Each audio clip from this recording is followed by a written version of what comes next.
95 and earlier GMC Sierra 1500, 2500, and 3500. The 1995 and earlier Dodge Ram 1500, 2500, and 3500. The 1995 and earlier Toyota pickup and early Tacoma. The 1995 and earlier Nissan Hardbody D21 series.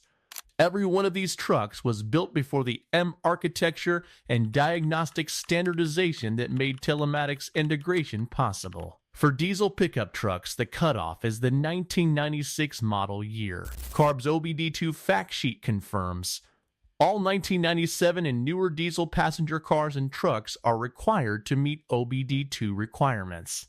The 1996 model year diesel trucks occupy a transition position.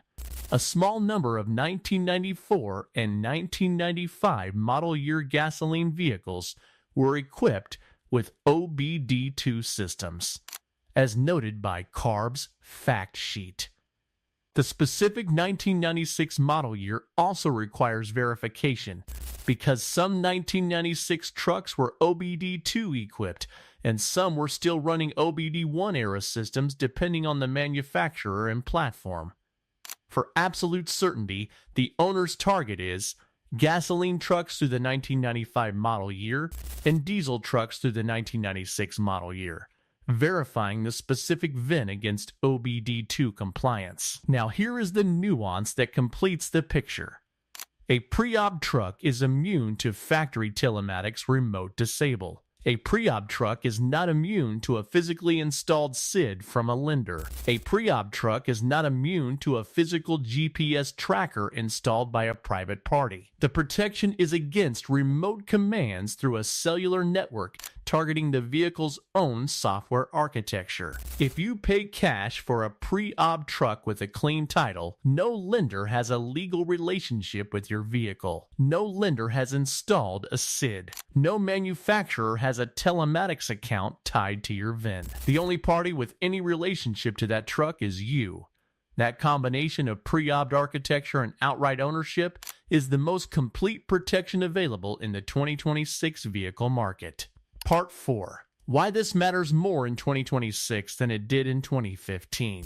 In 2015, the OnStar remote ignition block feature existed but was known primarily in the stolen vehicle recovery context. The idea that a manufacturer might prevent a truck from starting for any reason other than theft was theoretical. In 2026, the theoretical has become documented reality in adjacent product categories. John Deere's software key has prevented farmers from starting equipment they purchased outright because an authorized technician had not completed a software authorization routine.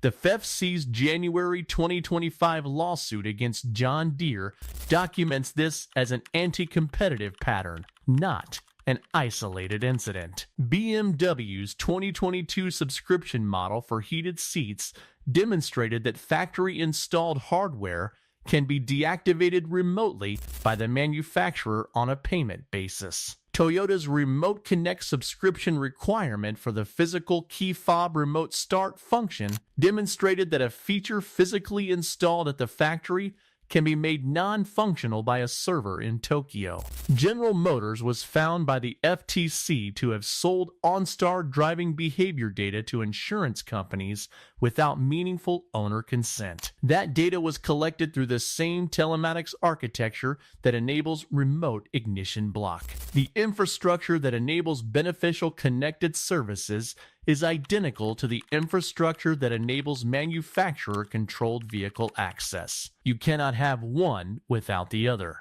because the architecture is the same. The question of whether the manufacturer will use that architecture to control your access to your own truck is a question of business policy, not of technical capability. And business policy changes. Part 5. The CFPB and the documented reality of remote shutoff in use. The Consumer Financial Protection Bureau's document